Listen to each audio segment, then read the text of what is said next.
Okay. I would like to welcome you all to the opening session of our conference, Interpretation and Legal Change and Comparative Perspective. The opening session of a conference is always a beginning, and like all beginnings, it is full of promises, expectations, and excitement. The excitement of the new, the unknown, the surprising, from a personal perspective, and mostly from a scholarly point of view. The conference we are now beginning is quite different from that description. Ours has a strong element of ending a year of research, the planning for which began 3 years ago and which reached its climax over the course of the academic year in the work of the group's members and the guests. Happily, we are joined in this summing up conference by what the Talmud calls Panim Chadashot, new faces. They are professors Frederick Lawrence, Katrin Kutschmann-Appel, Shulamit Lederman, Timothy Lim, Admiel Kosman, and Walid Salah. I would like to welcome them. I have no doubt that the colleagues joining us for the conference will bring with them a wave of fresh air, and also that they will enjoy the fruits of the research conducted here by the group members. This conference, which we are now beginning, bears also an element of farewell. We bid farewell of 3 members of the group who left their homes and natural environments in order to share this scholarly attempt with us. It is not yet time to say goodbye to them, but I would like in these festive moments to thank you, Bernadette Bruton, Herman Tiwari, and Lutz During, who have been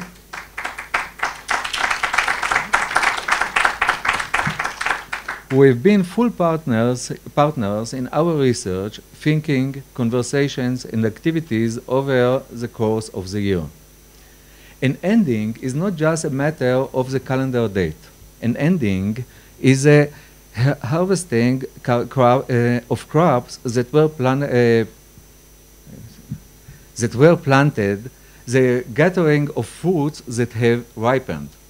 The festival of Shavuot that we celebrated just a few weeks ago is referred to in the Bible as a harvest festival, as it marks the harvest of the wheat that goes through the winter here in the land of Israel. In 4 months from now, we will celebrate Sukkot, the feast of ingathering, marking the final gathering of summer fruit.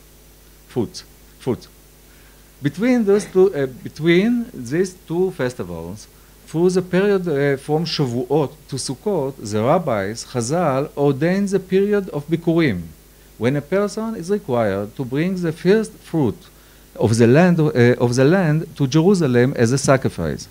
I hope that at the conference we are now opening, we will present here in Jerusalem the first fruit, the Bikurim, of our research during this blessed year in Jerusalem. The rest of the fruit, planted and nurtured over this year at the Institute, will ripen over the years to come.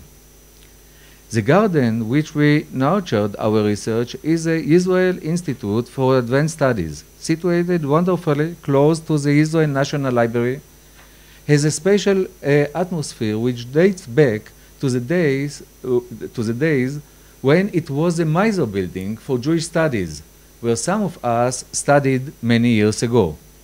But the most important attribute of the Institute is its staff, who help make it the most fertile ground for the growth of scholarly fruit.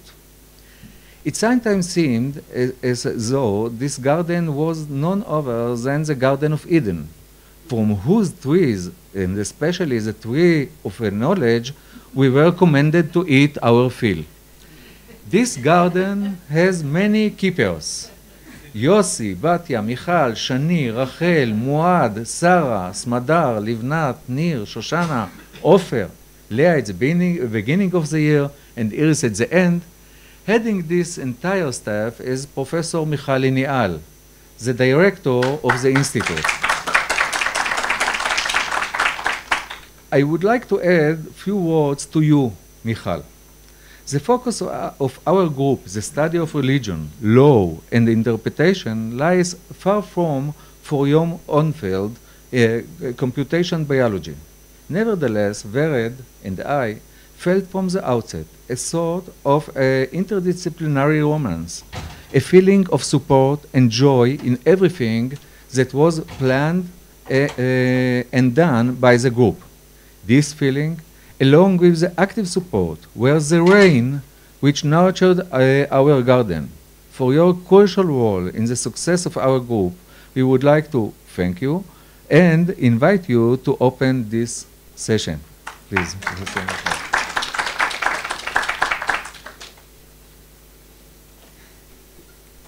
תודה רבה. Okay, I'll move to English. First of all, thank you for these kind words. You know, it's a little bit like a bar mitzvah, that the parents should embarrass a little bit the kids should embarrass the parents, you know, this type. So I'll do the same because I feel very close to this specific group and the other fellows that I see around. And I fully agree. It was a wonderful year. But let me start from the very beginning. So I'm really delighted to open this, formally open this conference on interpretation and legal changes. And, you know, each group has a kind of a abbreviation. So you are the comparative guys. I mean, you know, the other are the visualization, the other are the Galicia. We have a short version of you. So let me, before getting into a little bit of content, just to introduce myself. Indeed, I'm the head of or the director of this unique and very, very special place that we call the Israel Institute for Advanced Studies. I'm doing this for the last 2.5 years. I am a biologist in training, but a molecular and cellular biologist, and in the last 20, 30 years, a computational biologist, but also neuroscientist in training. So what I'm saying is that I always look for interdisciplinarity or looking beyond the kind of the border. And this is actually the essence of this institute, that it's do everything it can, provide the support, and as I'll use your analogy, planting, only just let the atmosphere be that one can bring him or her own ideas, do it in a communicative way as a group, and plan something that wasn't there before. And our job as the Israel Institute for Advanced Studies is really not to interrupt too much and to let it just happen. And this magic happened somehow, and pretty much early. And that's very special for me. So in the last 2.5 years, I discovered that one of the most pleasant, event on this is really to introduce and to open such meeting. And I made myself some kind of rules that no matter what will be the topic, at least I learn something about it, because what's the fun if you cannot really learn something that you didn't know before?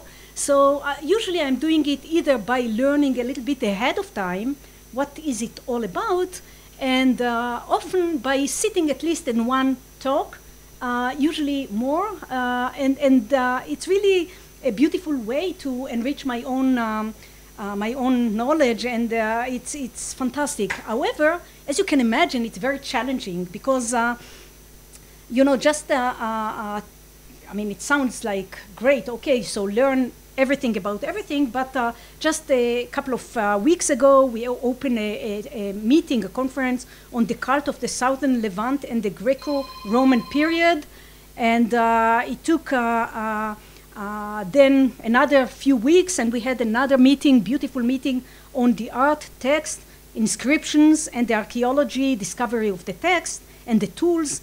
And then just a month ago, another meeting, another event on the body-voice perception and the face recognition, which apparently is very important.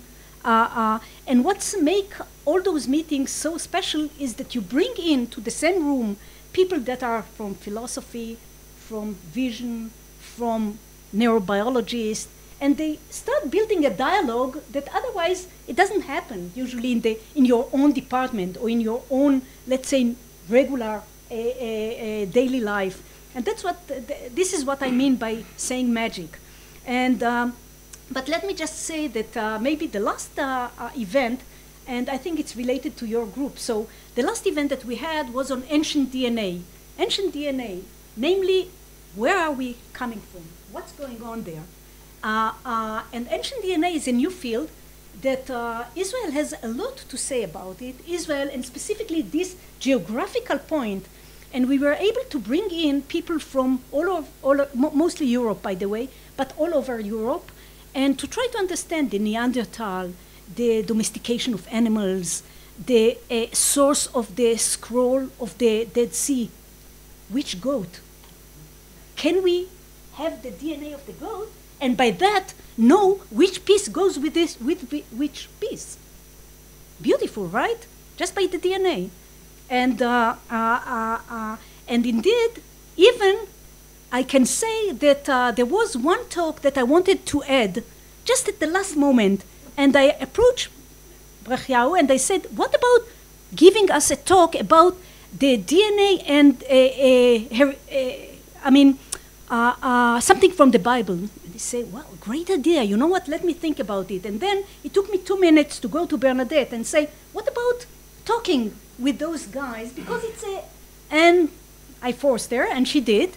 And she gave a talk about what could we talk about if indeed you are talking about ancient DNA. And I have a few questions about slavery, about all kinds of things that comes, and about women. And this discussion was very fruitful, and I still hear some kind of echo of this discussion. So I'm bringing it as a beautiful example how intense is this interaction, how important it is, and how surprising it may be. Now, just to say that I really don't want to take too much time, but I have another few minutes. So I wanted to, I saw that there is a talk, I think, on Pshat and Drash and so on. I'm not intent to talk about Pshat and Drash, but I want to say something about interpretation. I always say that my field as a computational biology is actually your field, and I never justify. What do you mean by saying it's, okay, it's probably just to say that we like interdisciplinarity, but what I mean is real. The Pshat, I can go back, you know, to my own studies, or maybe just, I don't know, 30 years ago. And it was really amazing to know what we tend to, it's still in the textbook, what we call the central dogma of information in biology, in life. The central dogma is very simple. Everything fits so nicely. There is this DNA that no matter, you don't have to know anything, and I promise not to give you a talk about DNA, but there is this DNA, and then there is some intermediates. We call it RNA, and then this intermediate, it's becoming to be the blueprint for proteins, which are the machines that are doing everything in our life. Everything was one direction, very simple, but then people, and that was the Pshat, and we learn it, and we teach it, and I gave so many talks about this central dogma. But then people say, well, if this is so, why do we have another 95% in our DNA that doesn't do this, what I just explained? So people say, okay, let's give an explanation, you know, interpretation, some drash. The drash will be, it's a junk DNA. Okay, and then there is this term that is in all textbook called junk DNA, which means 5% we need, we understand, A go to B, B go to C, and there is another 95% junk DNA. Okay, that provided the 20 years ago, that was the story. And then I promised I won't be too detailed about it, but what happened is that we, in the last 20 years or 30 years, we realized that there is a really beautiful, amazing interpretation to almost every one of the letter in our genome, which doesn't go exactly to this paradigm. So the dogma has to be changed. And the first change in the dogma was that it can be reversed. We talked about time. What comes after, what comes before? Turn out that the RNA, that was the intermediate between the DNA, can go back and become DNA. Nobel Prize was given for that, for this discovery, because it's break completely how the information flow. It goes backwards. By the way, the Nobel Prize was given for the understanding that HIV, this virus, it is an RNA virus that can become a DNA. Okay, so let's hold with the dogma. So the pshat needs a little bit of interpretation and understanding. Then, 20 years later, we understand that there is enormous information in this junk DNA. I'll just give you an appetizer, not to really, but we understand, for example, that the human history, and it goes back to the ancient DNA that I just mentioned, the human history is written there in a different code, secret code, but we understand it now. And we can trace back where and what are the changes that have been accumulated throughout generation.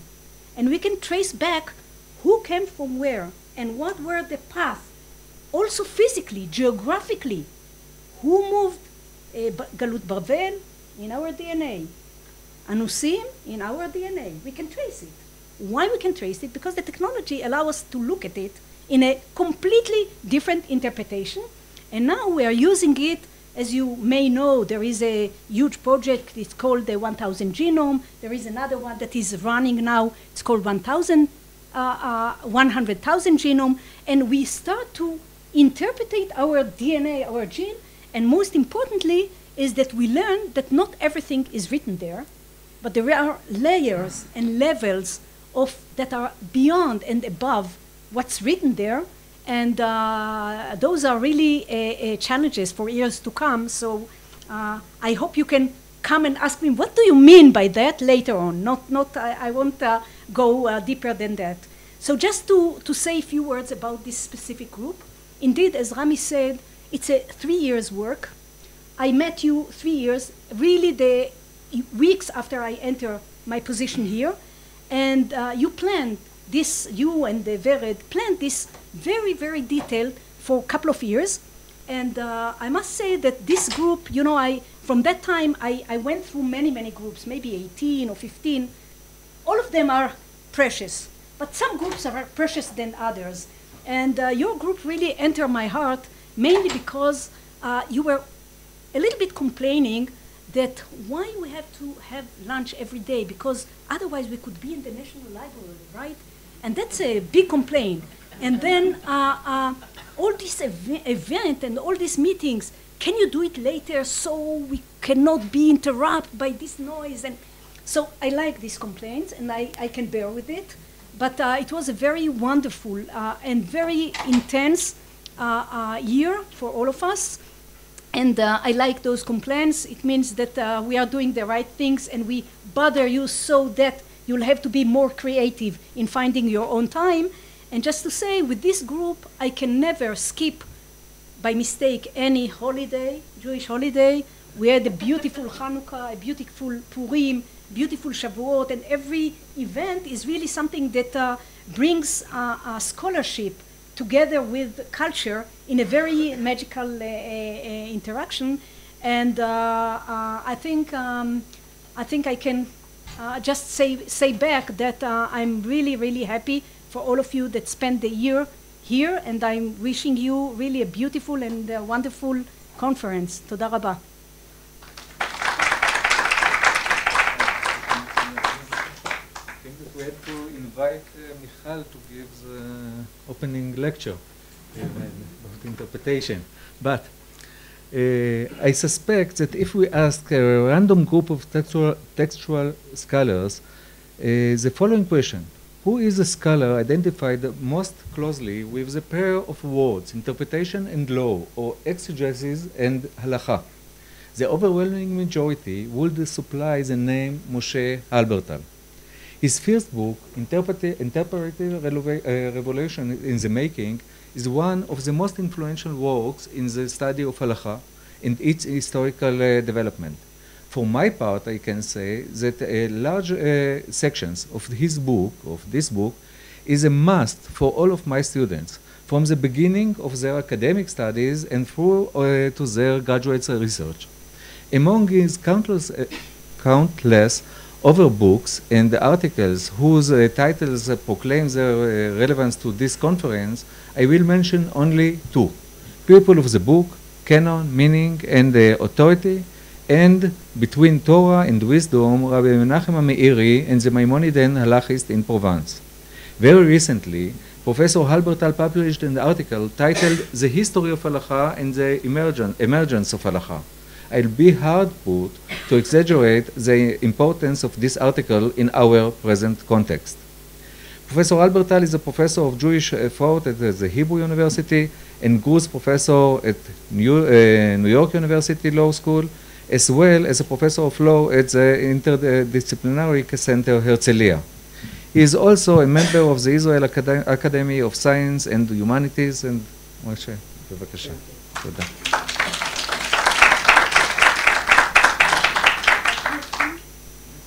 So thank you very much for inviting me to give the lecture. And Michal, I've learned from your comments, never underestimate junk. That's an important thing. And also, for all of you who are departing this year, I empathize with all of you. I remember my departure from this place, how painful it was, right? Because it's such a precious, wonderful environment. So thanks for having me to open this conference.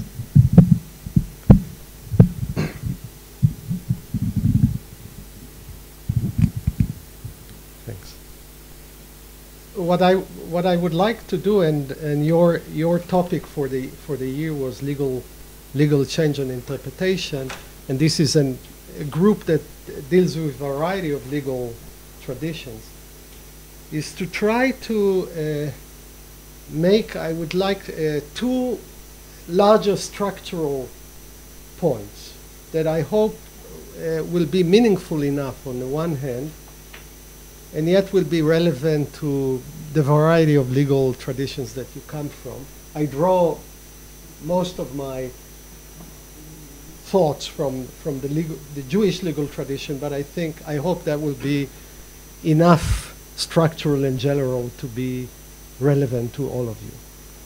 Let me start with the following observation.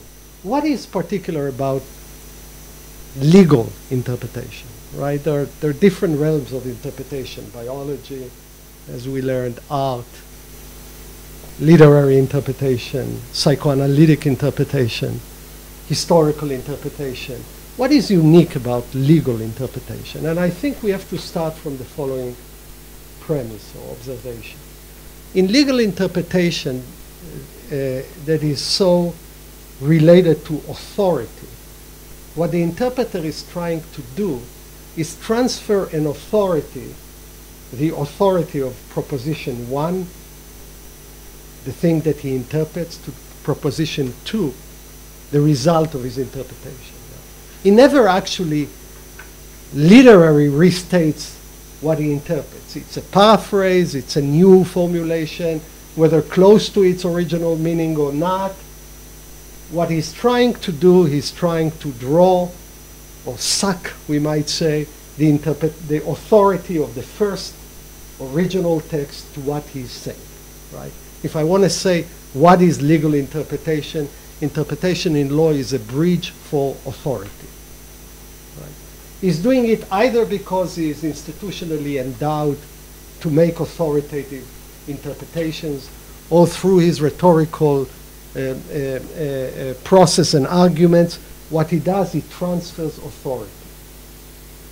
Or you might say originally he has authority deficit. He doesn't have the power, for a variety of reasons, just to change the law or to declare it this or that. He draws interpretively from a prior text, And what he does, he really transfers authority. Let me put it differently.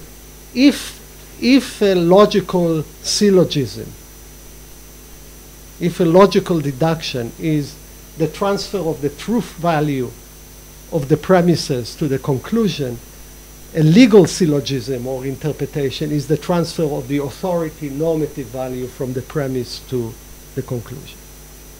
Now, stakes are very high because at the end, if it is authoritative in a serious way, then stakes are high, either monetary, life and death.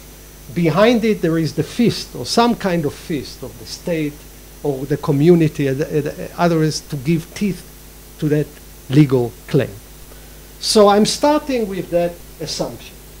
We are in the business of transferring authority. Or you might say legal change can be achieved by either of three ways, either by another legislation, counter legislation, either by interpretation, or by many things that happens not applying the law, right? It could take different forms. In the case of interpretation, legal change or continuity or whatever is all about transferring authority. So in the law, interpretation is a breach of authority. Now, what I would like to say then, if this is the case, and that's what's unique about legal interpretation, for all the practices of interpretation, be it science, art, literary, psychoanalytically, etc. If this is the case, what does it mean for meaning?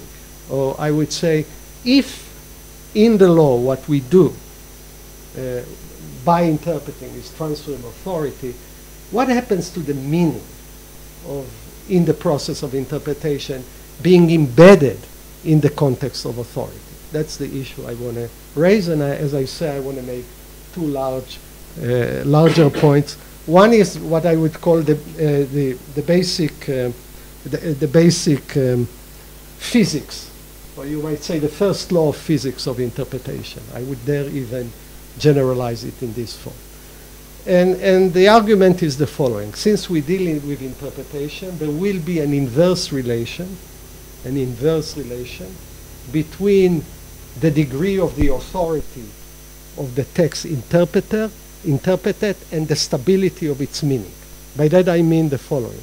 The greater the authority of the text, the less stable its meaning. That's the argument. The first argument, I said I have two arguments I want to introduce, but this is the first, I would say, almost the inverse relationship between authority and meaning. It's so almost in the physics of authoritative texts. Now, this has actually three reasons. One is, it is because it's authoritative that its meaning becomes flexible and unstable. So let's begin with, because you're bound to it. So let's begin with a trivial example, right? One of dozens in the Talmud, right? I speak here with David Weiss Halivni in front of us, and I've learned a great deal from him on how to read a page of Talmud. So let's take the following, trivial moment in the Talmud, right? So we have a Mishnah, it's about torts. It says, "Ameniach et akad birshut harabim," someone who has left or put down a jar, let's say a jar of oil or a jar of wine or whatever, in the public domain. Uva acher, and a pedestrian, someone else comes, ונתקל בה, and he bumped into it, and he broke it, ושברה, patur, he is exempt. I mean, this is a torts law. It's if the jar was left by someone in the public space being destroyed by a pedestrian, that pedestrian is exempt from paying damages.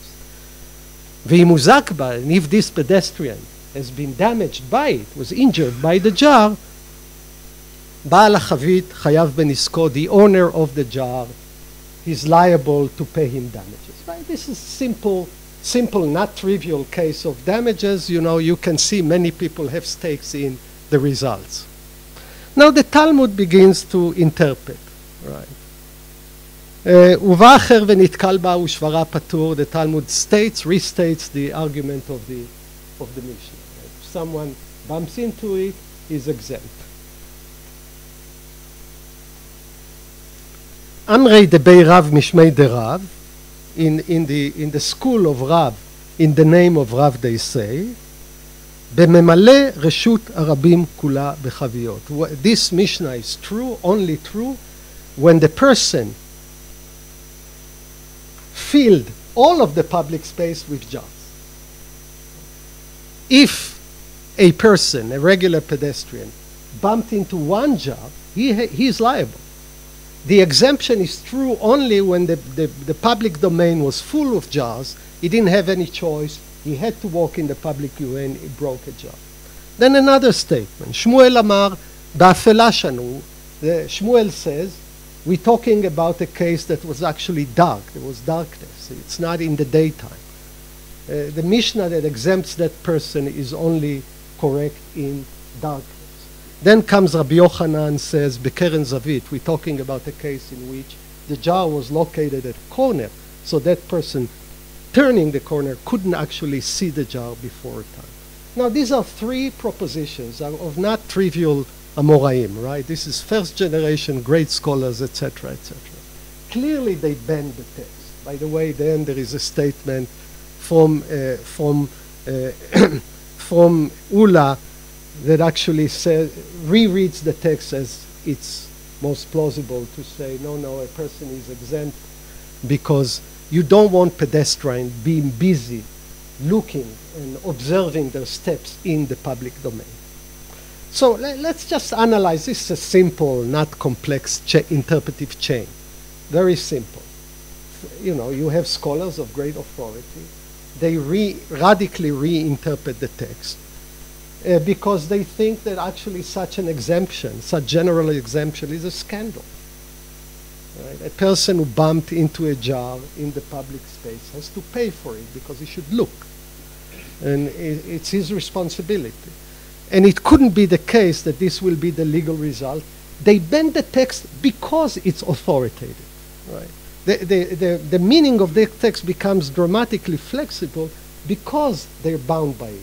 By the way, if a colleague of them would have stated that, a colleague whom they can say, we disagree with you, they wouldn't need to reread it. Right? They would just say, you got it wrong. He is not exempt.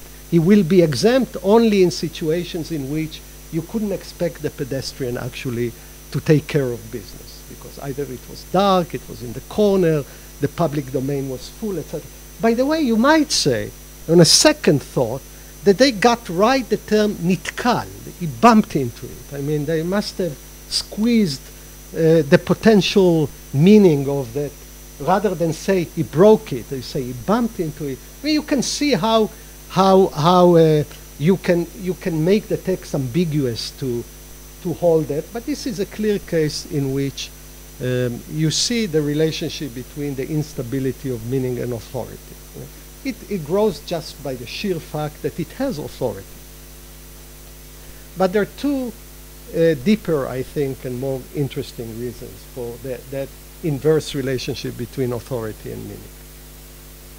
And by the way, as I say, it will be almost a scale of canonicity. The greater the canonicity of the text, the less stability of meaning it will have. Right? So the Mishnah is too canonical to a certain degree. I mean, mid-range canonicity. You go to Scripture, you go to Bible, then if we follow this logic, meaning will be less stable. And there are two further reasons for that. One is that if it is, and these are, again, I think reflections, I would wonder if this will be the case in other traditions, in other legal traditions. But if I want to make an analogy from a secular legal tradition, the Constitution being having a greater canonical normative force than other laws, its meaning will be less stable just by the sheer fact that it has greater authority. So let's reflect on the scriptural case.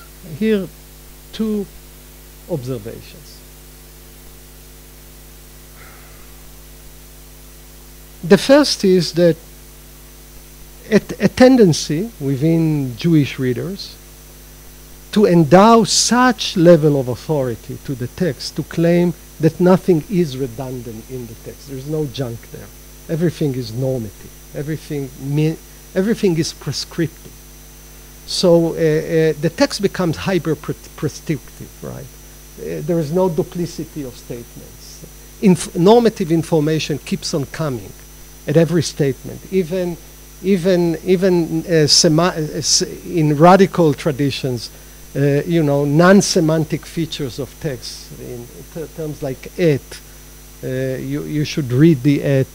The whole issue, Nachmanides in his introduction to his commentary on the Torah actually brings this idea to its most extreme sense. He says the text is so canonical, so meticulously canonical, so hyper-canonical, that it makes a difference whether you write the vav, the cholam, the o, with a vav or without a vav, right? Whether it's full script or not. Why? Because the initial basic data of the text is not the word, but it's the letter and sequences of letters, and they're in different letter organization and word partition of the text, you're going to get other meanings. So here is a paradox. By insisting on the strict canonicity of the text, by saying that everything actually is normatively endowed, meaning becomes radically open-ended, right, or destable. And we have seen it in so many interpretive traditions, right? They draw on that. Another and no less important feature and another measure of canonicity is related to the principle of charity. Charity. What do we mean by principle of charity? Charity, עיקרון החסד. I'll explain what do I mean by the principle of charity in interpretation. Right? This is a term used by Quine and then recycled by Dworkin, etc. And it has an interesting history in Jewish interpretive tradition. It goes like that. Let's say a very famous scientist makes an absurd statement about physics. And I say that's very silly. And we will tend to give him charity. And we will say, well, he means ironically. He means he means to draw attention to a deep metaphor, etc. If you will find it in Yediot Achronot in the newspaper, you will say, well, what can we expect of a reporter, science reporter in a newspaper? So what we tend to do with canonical texts is to give them more and more charity in interpreting them. Right, because they can never be false, either metaphysically or morally, etc. And the greater the canonicity of the text, the greater charity it gets. Right? So one of the major interpretive principles of Maimonides, let's say in the guide, will be that if he was sure, for example, metaphysically speaking, that the world was not created in time, he would reinterpret the Torah so it will be matched by what is true metaphysically speaking. Right? So here is a measure of canonicity, right, that actually destabilizes meaning. The more canonical you are, right, the more charity you get. Therefore, whatever meaning the text has becomes more and more flexible.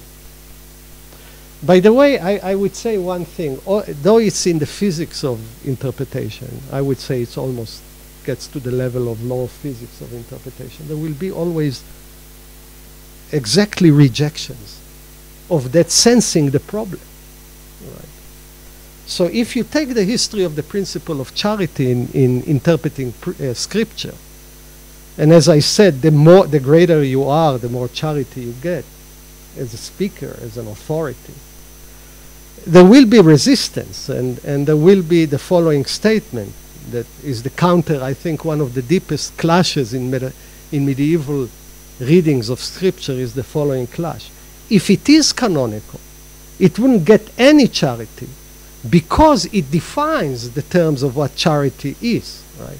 So let's take the case of morality, right? You get, with scripture, if you're committed to scripture and you think it's authoritative, you will tend to read it in the best moral possible light, right? You see something that seems morally outrageous. You say, well, this must have meant so and so because the speaker is a divine speaker or a great person or a wonderfully endowed institution, whatever.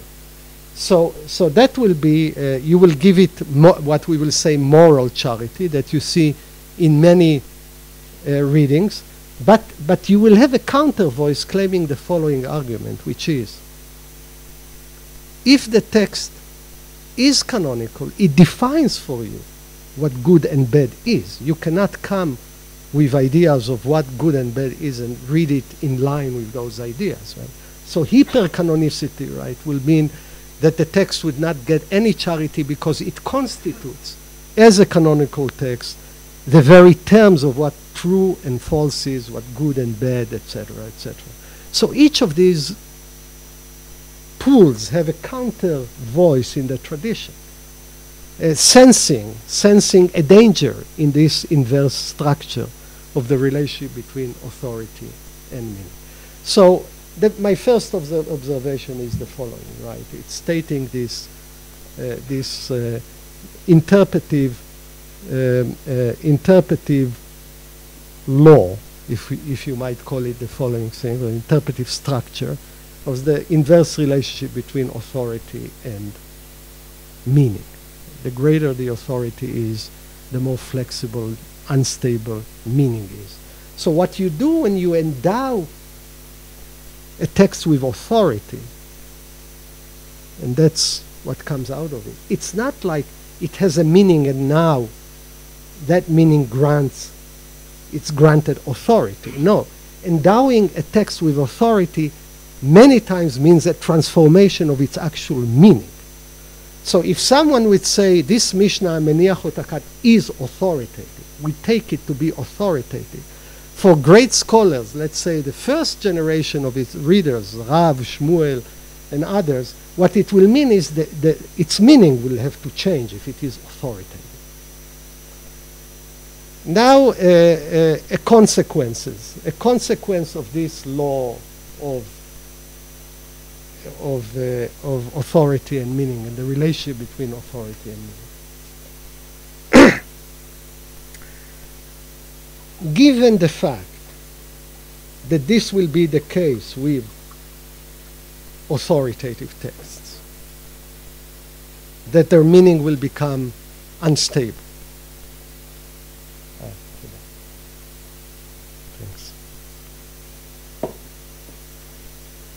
Given the fact that that's what will happen with authoritative texts, this is a social consequence, so you would say an institutional consequence of that fact, right? Given the fact that, I don't know, Kabbalists will take the first verse of the Torah and will say, Bereshit bara Elohim, in the beginning God created. And they will say, well, if you read carefully the text, it doesn't have a subject. It should have been God created in the beginning. Right? There's something wrong in the semantic structure of this text, which means actually that the true subject of this verse is intentionally not mentioned. Right? It means actually that the infinite being who cannot be named and therefore is not mentioned as the true subject of the text, right, emanated the rest of reality. Reshit will be the first, one of the divine dimensions. God will be another dimension, etc. because there is a being unspoken in the text which is actually exists by its own avoidance as the subject of the first verse. Right? If you get these types of interpretation, what will happen at the end is that the original text will come a danger to the tradition that rests upon it. Right? Given that fact, that text, this is also a feature, a deep feature in institutional structures of legal interpretation. Given the first law of physics of interpretation, what will happen?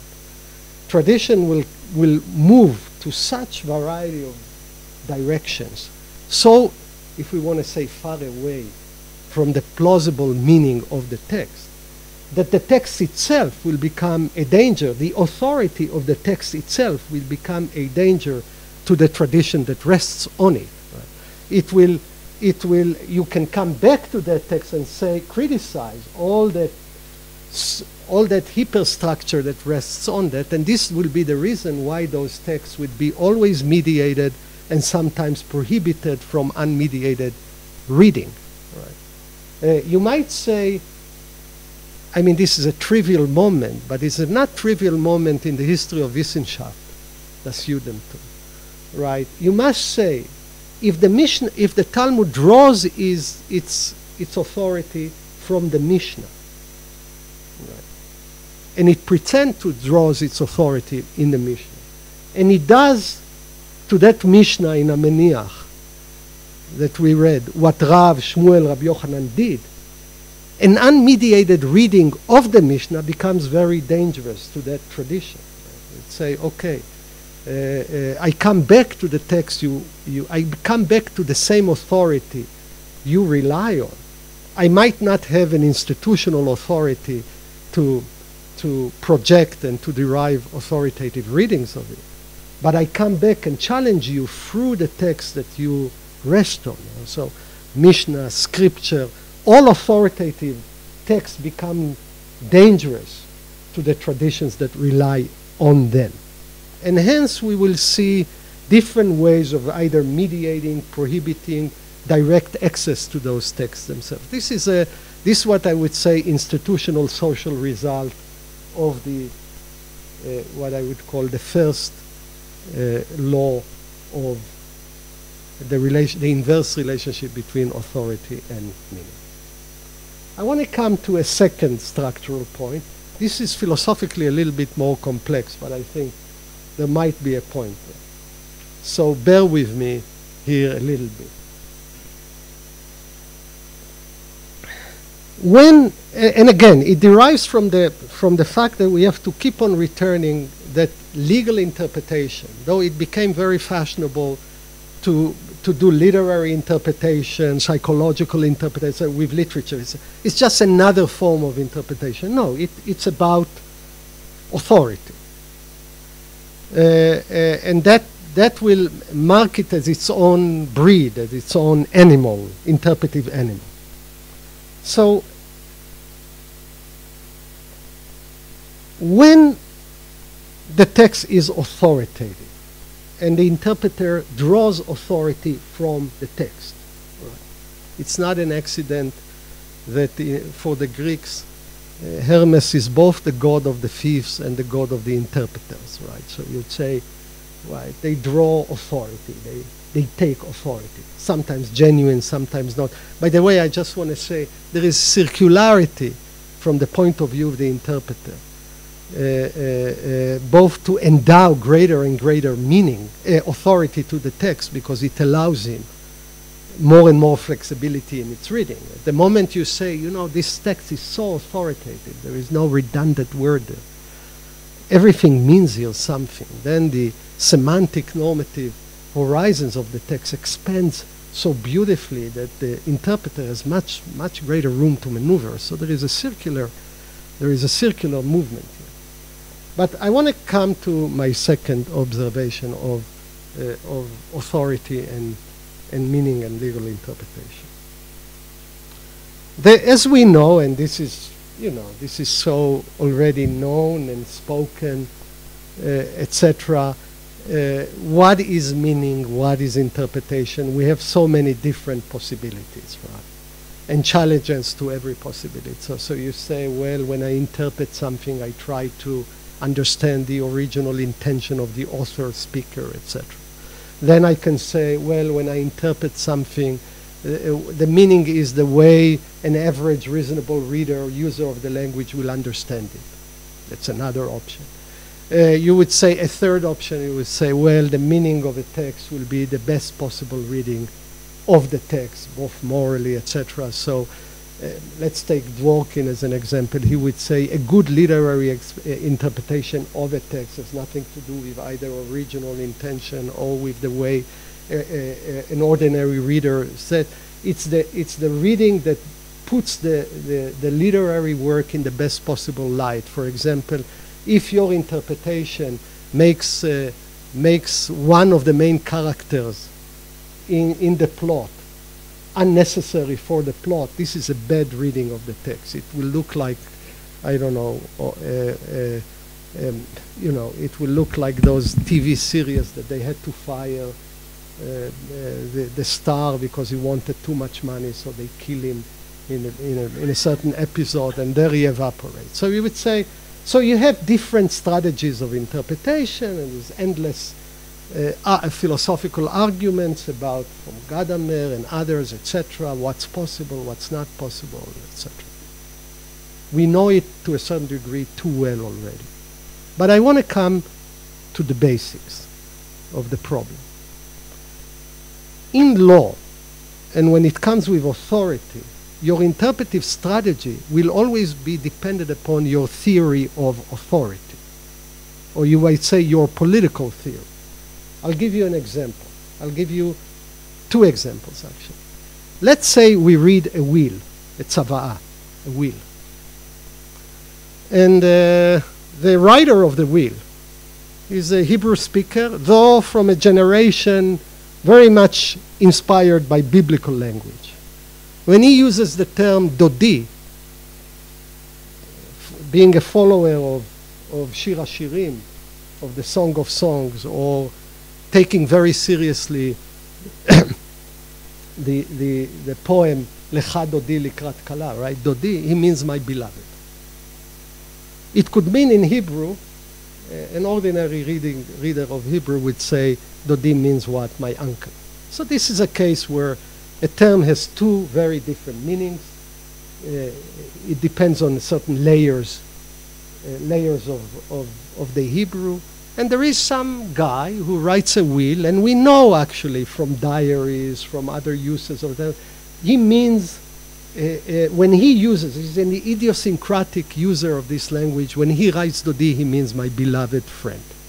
He has a very expensive house on the beach and says, give my dod, give Dodi, give this to my brother, give this to my grandchildren, etc., etc., to my dod, to Dodi, give my house in Herzliya, whatever. He, by the way, happens to have an uncle as well. Now comes a problem how to interpret the will. Right? This is, by the way, not a trivial problem. You know, it's a legal war. This is a very expensive piece of property. It seems to us that if our authority, if our theory of the authority of the will stems from the fact that we are morally bounded to follow the desires of the deceased person after his life, what to do with his property, the relevant meaning of Dodi will be my beloved. Though it's a very peculiar use of the term. If someone can prove, and this is provable, that that's the way he used the term in his own language. Right? On the other hand, let's take a contract. Let's say that that same person didn't die yet and signed a contract. And the contract involves an exchange with his house to his uncle. He is contracting someone and says, you give me that, this goes to my dod, to Dodi. Well, in contract, we have a different theory of the authority of the contract that doesn't depend only on the desire, the willed intention of the speaker, but on the way it was understood by the cosigner. Right? So there, by the way, we will shift. We will shift the interpretive strategy that we will adopt. I think in wills that we will have a good case to say what's important there with all the Gadamerian problems of getting to the intention of the... Well, there are actually some easy cases that we can get to the intention. Nothing is particularly mysterious. We know how we spoke. We have evidence for that, etc., etc. What will be relevant, given that we have a theory of the authority of the will, what will be relevant is actually what he intended to say. In contract, we will use a different strategy because our theory of the authority of contracts and what binds them is a shared agreement on terms. Let's take a third case. You know, there's so much debates about constitutional interpretation. Right? What do we do when we interpret the Constitution?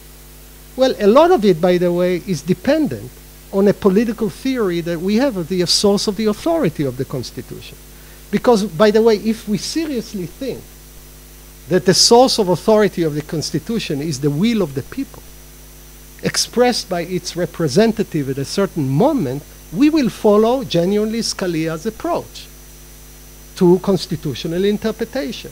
It has problems, it has difficulties, it has application of that approach is full of problems, but that should be our guiding principle because this is our theory of authority.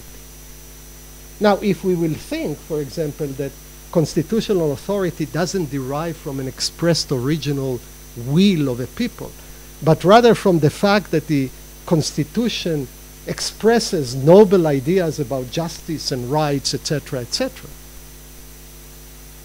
which are binding to us as a political community, we wouldn't care less about what they intended. We will care, the best is how to best interpret the text to adjust to what we think, whether right or wrong, is a good moral case for rights.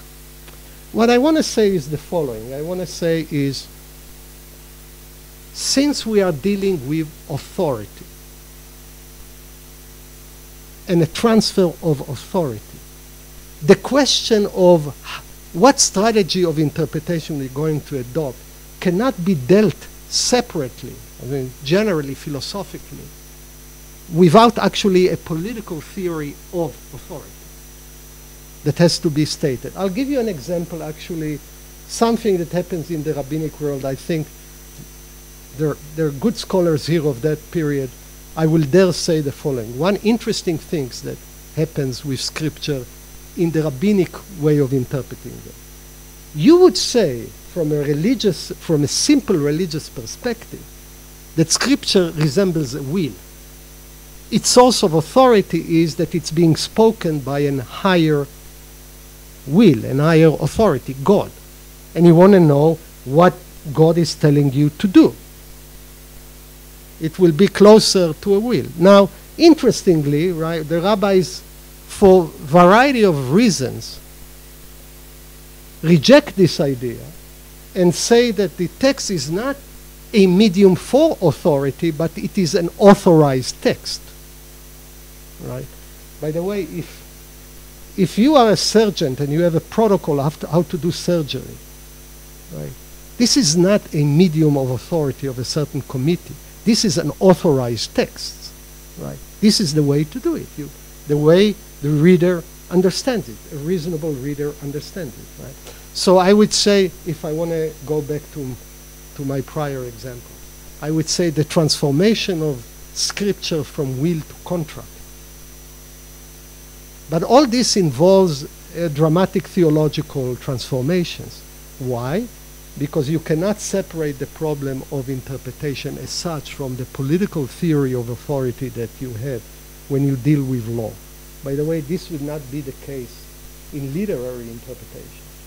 This is a whole set of other issues that don't involve political theory of authority, though you might say certain literary work are endowed with aesthetic or cultural authority, etc. But that will be a kind of an echo of less sharp condition of normative states. Okay, so what I try to do is the following. And then I try to point to philosophical consequences that are not merely abstract. They are grounded in actual traditions of interpretation, of the peculiarity of legal change and interpretation when it's tied to interpretation as a transfer of authority. That's what we do when we interpret law. And we bridge authority from one state to another state. Ideally, what we want is that the aura, the authoritative aura and power of the original statement, the interpreted result will have the same sort of power. And what I did is reflecting on this feature, reflecting on this peculiar feature of legal interpretation. As I said, one will be a tendency to have an inverse relationship between authority and meaning in reading those texts. The greater the authority, the less stable the meaning will be, with very interesting results. I think the history, if I would say, if someone was saying, give me the crux of the problem and the paradox of historical interpretation of Scripture, I would say, this is the problem. This is what's so fascinating about it, and this is what's so problematic about it. It's exactly that inverse relation. So that will be the first point I wanted to make. And the second one will be that when we deal with authority as such, it will be wrong to ask at large, what is interpretation? How do we interpret texts? Right? Because it will, your strategy of interpretation will be deeply tied to your political theory of the source of authority of the text. A contract will be different than a will, a constitution will be different than a contract, etc., etc., etc.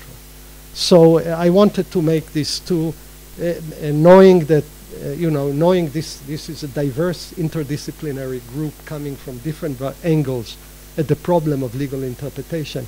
I hope that those reflections that do have grounding and anchor in a particular tradition of interpretation resonate with other interpretive traditions. So thank you, and I'll be happy to take questions.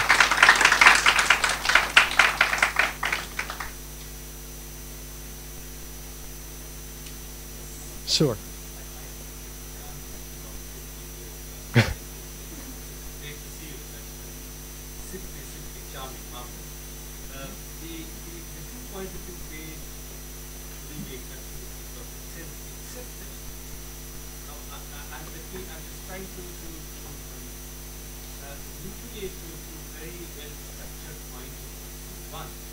Okay. One of the arguments is charity. Right, right. Transference of authority takes place. There is a process of transformation of the meaning that is taking place. It is, of course, you said the greater the authority, I could say the distance, the time, and as right. Far away as the authority. Right. And that is tied up with what you said when we try to interpret the meaning. The second one. Right. Right. Right. Which contextualizes right. the process. Right. So, yeah. Yeah. So my second question right. was that, in this, what if we quote what Bakhtin said and paraphrasing, right. Some person's power is another best. Right. Somebody else is two. Right. Right. So the meaning, of course, is constantly contextual. Right. Now the authority, the transferring of authority from modification of the meaning sure. that takes place is compelled by this. Right. So first of all, you're right. Meaning is anyhow fluid, just by its nature. Though, I mean, it's fluid because there's some cases where it's not fluid. I don't think I'm not in the school that believes that everything is interpretation. I follow signs. I don't interpret them. right? I follow science. It will be very bad if I begin to interpret science while driving. I just follow them. When I'm in a foreign country, I begin to interpret them. So not every gesture of understanding involves interpretation. But meaning is fluid as such. That's definitely true. What you have is acceleration, you might say unnecessary acceleration of fluidity that is attached to the authority of the text. So I want to follow your point. Right? Let's say that this is not only authoritative, it's exclusively authoritative, but I mean it's sealed. You cannot add more material of that sort to this text. Right? The way scripture is sealed in a certain tradition, in the Jewish tradition, the way to do a constitutional amendment is far more problematic than just add a law, right? So you have a text that is not only authoritative, is exclusively authoritative. That means that you're going to have to rely on it, and there's not much of it there, to solve all problems in the domain that it speaks, and not only all problems, but for all times.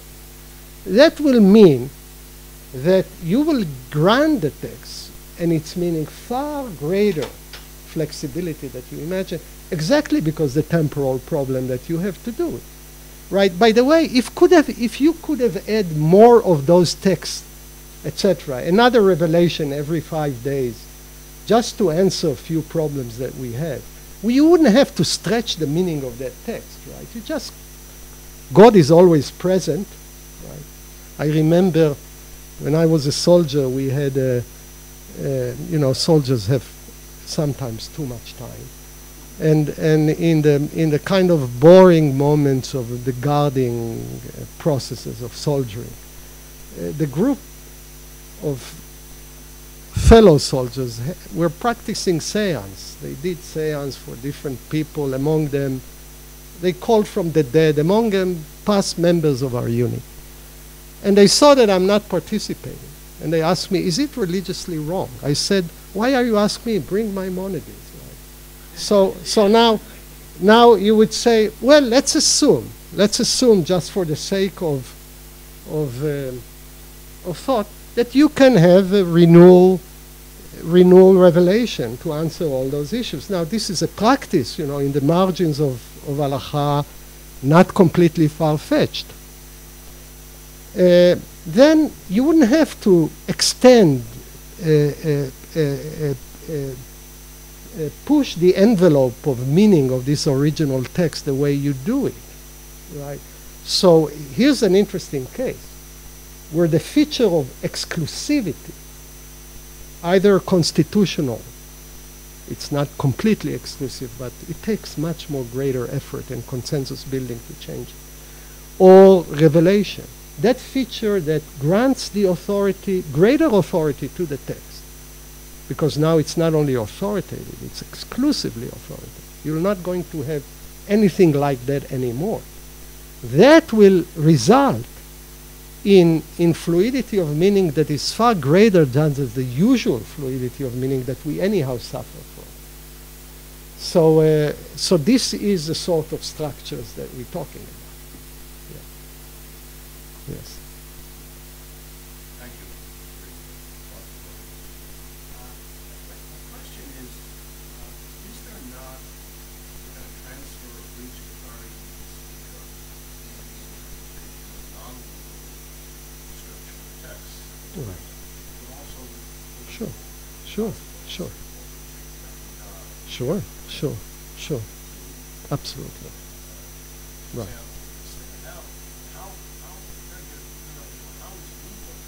Right.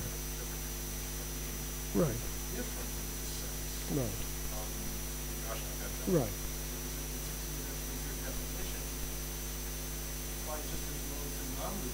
That's true. Sure. Right. First of all, Add something to this question. Can you maybe go even a step further? What happens, you distinguish it from literary text. right.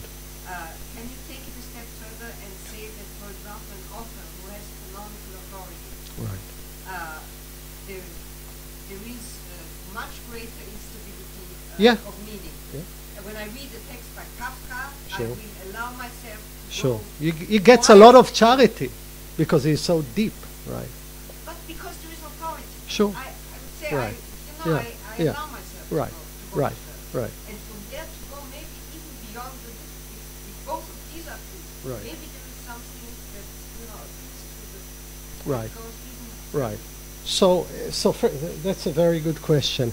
I don't want to constrain myself to normative interpretation. Right. You're right. I mean, and this is why, I gave an example from the first verse of Bereshit. This is scriptural, right? And then it will orient values. It will orient sometimes dogmas that are no less important than actually norms, right?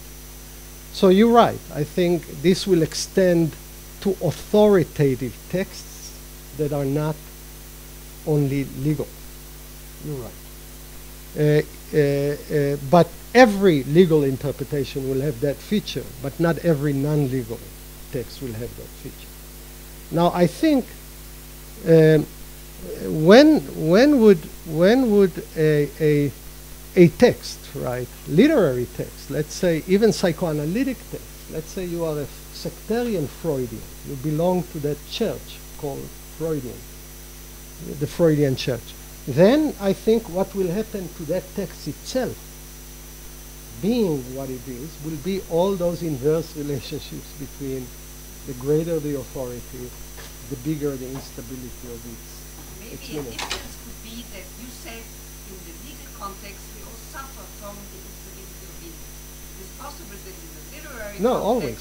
Yeah, no, sure. that there is something, that there is just an enrichment because Well, you don't need the I'll tell you, stability but as still, opposed to- but being actually inspired by Cover, Robert Cover, and he has an essay on law and violence, right? And it's a kind of a good reaction to the literization of legal interpretation. He says, look, there is a difference between what we do and what's being done in the literature department.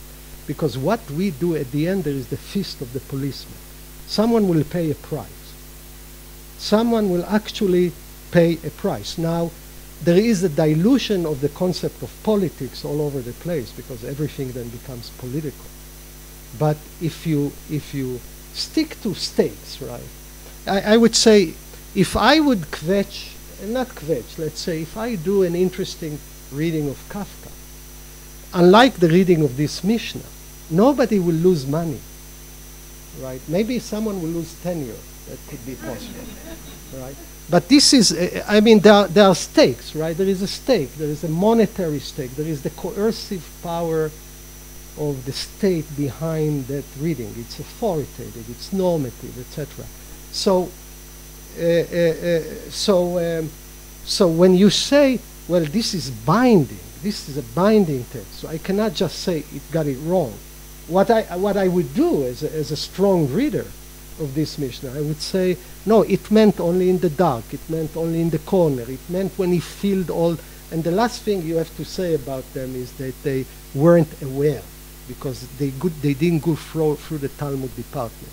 They actually were very aware, they were very subtle, shrewd readers. They understand that they're opting for implausible reading. I mean, every page of Talmud is full of this.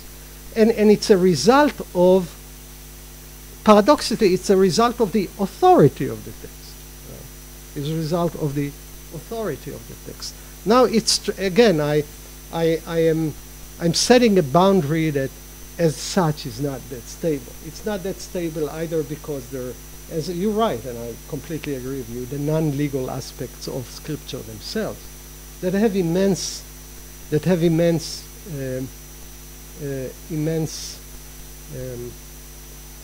importance, cultural, religious importance, or texts that will have such canonical aura, right, that if I can ascribe a thought to Kafka, it has weight. Then you're right. Then same structures will develop and will emerge. Yes. One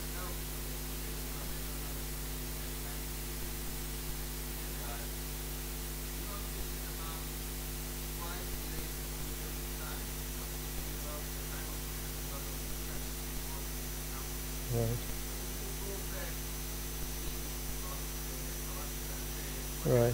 Yeah. Yeah.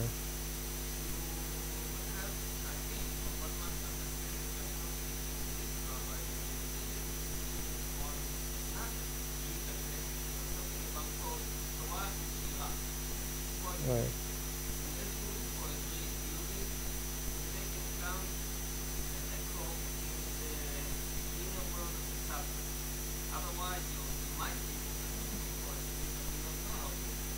Right.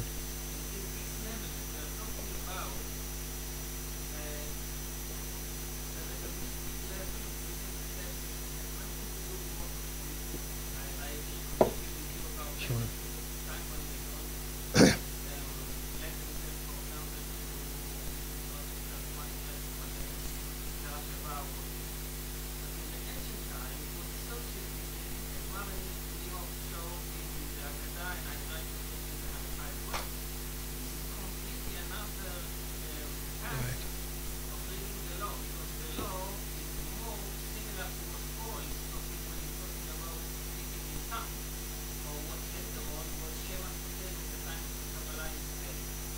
Right. Right. Right. Right.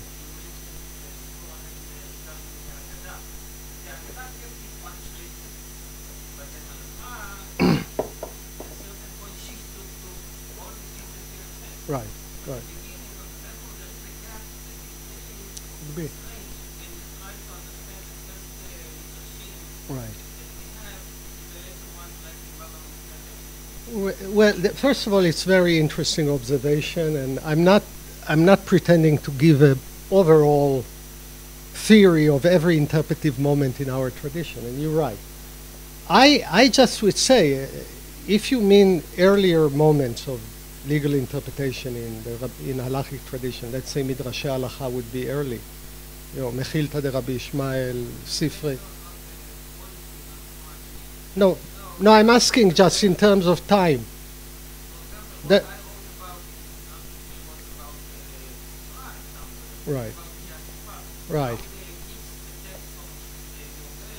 right, right, right.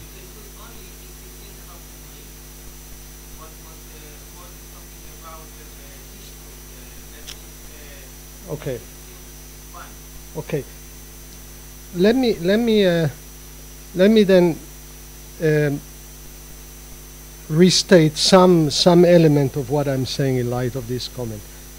First, I think radical instability of the text exists at the earliest moments of interpretation in halacha. We kind of tend to agree. I mean, the moment that we read here is every midrash halacha has that.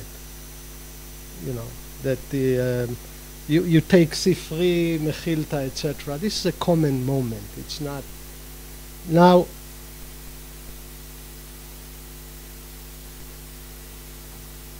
there is a question, and an interesting question. How and in what plethora these things are justified or make sense?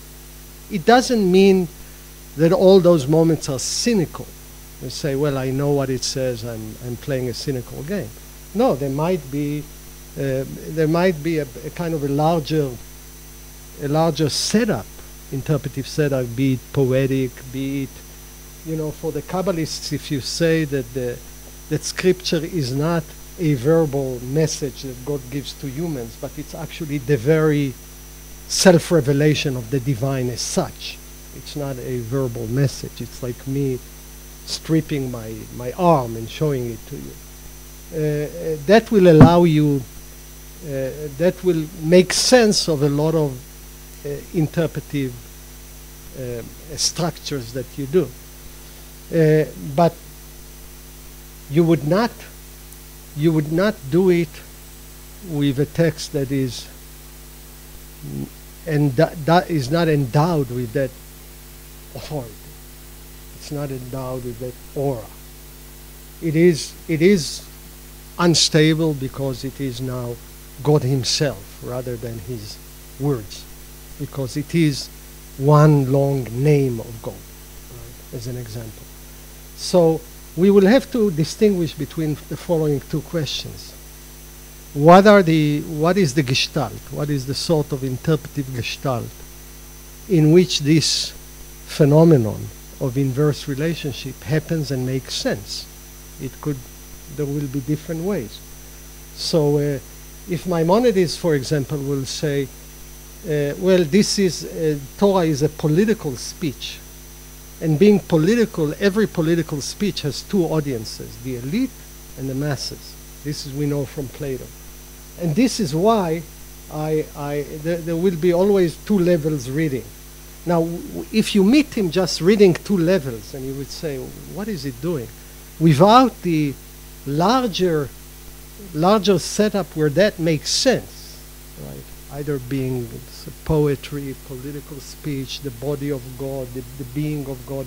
So we have to inquire into the larger setups, the larger theological, linguistic setups that will put this practice into meaningful place. That will be an important, maybe, result of your comment. Yes, you want.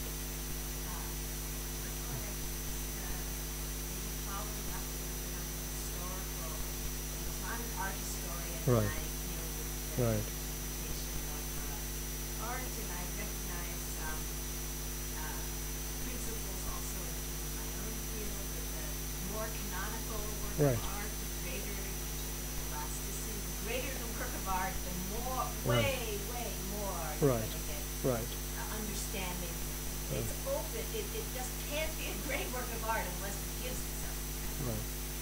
And also the notion of charity Sure. you spoke about, I think corresponds a little bit to the theory of poetic license that even the ancients put out and their own interpretation of how you read Lucan or how you read Virgil or Right. the question that I wanted to ask has to do with historical configuration in which these principles occur. For example, do you get this kind of process with Hammurabi's Hakod? Do you get it with Solon, the lawgiver? I mean, when and in what kind of Right. constellations does this Happens. happen? Right. That's a great question, and clearly it's context sensitive, right? And I wish I knew that the interpretive traditions that come from Hammurabi, which maybe there aren't, maybe they were and we don't have them. But other traditions, let's say, have that tendency, and have also, because of that tendency, they have counter voices within that tradition. I think what the context will make a difference, and I would say this phenomenon happens in rabbinic interpretation early on, at least the first documented interpretive accounts. The context will make difference on the pressures, the sort of pressures that those interpreters inhabit in the different normative fields that they are, where they feel either expansion of the normative field or that the existing sanctified norms are completely inadequate or problematic. That will heighten that. Then the context, and that will change from a context to a context, and different problems that arise in different places, as well as the sort of techniques, the techniques they're going to draw on, the rhetoric, the institutional structures. All this has to be brought into this very general skeleton. And you're right, we're going to have to be sensitive to that. Yeah. Thank you very much for that wonderful thought. You're very productive One of the things that I wonder about is, let me just begin with terminology. Right. You use canonicity Right. Right. Right. To me, those are very strong statements. Right. So my question is really not about terminology as such, Yeah. but really the question of your fact of the planet, which seems to be what predicate your principle. That it's the fact of the planet that makes this variable stuff up. Do you find that the forwarder of the Canada Right. that same tool? Right. And if so,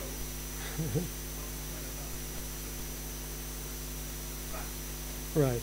So I take canonicity not to be an either-or condition. Right?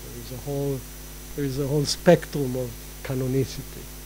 But let me say simple points here. So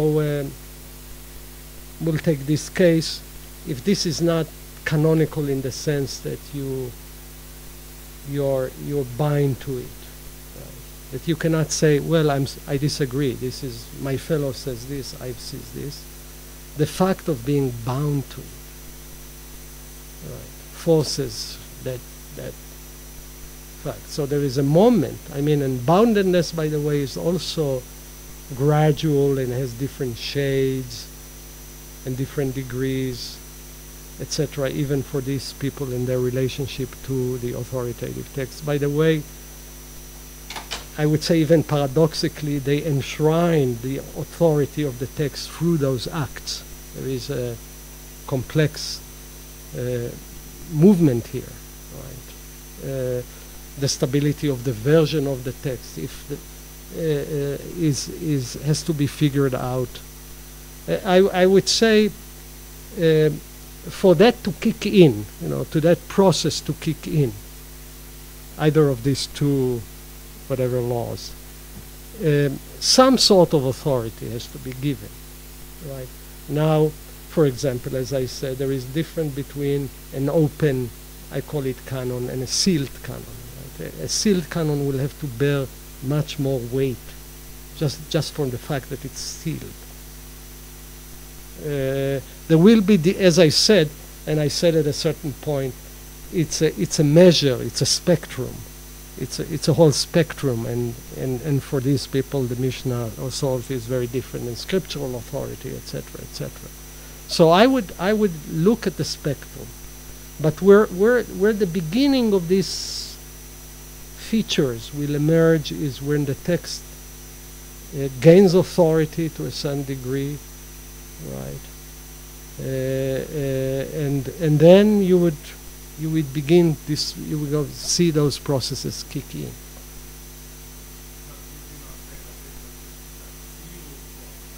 Right.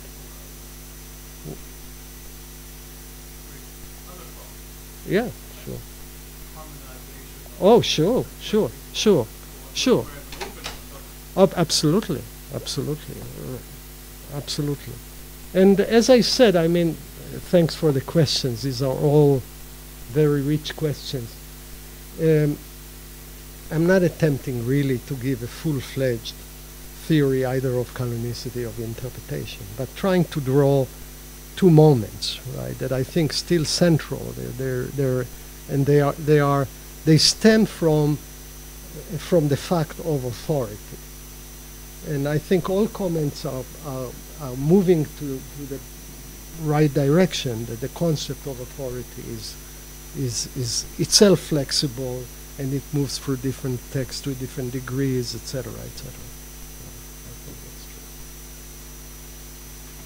I think that's true. Thank you, Moshe, for your wonderful lecture. And now I would like to add a few personal words. For the past 4 years, I have had the pleasure and honor of working with Professor Vered Noam in thinking, planning, and leading our research group. Vered, I would like to thank you on behalf of all of us for this fruitful year, which finds its culmination in this conference. There is no need here to describe your immense scholarship and research. Your learned books and articles speak for themselves, but they do not speak loudly enough about what I have come to know as your love of Torah, learning, studying, scholarship, your inner passion לעסוק בדברי תורה. In the nature of things, for the past 3 years, we have also had a deal with different practical and also political aspects of leading our group. At those moments when we had enough of bureaucracy, where it would say enough, now Torah, learning, and then go on to discussing what was on her scholarly mind. For that and for everything else, Vered, I would like to thank you. Professor, and just recently, full professor, only 2 weeks ago, Vered Noah, thank you.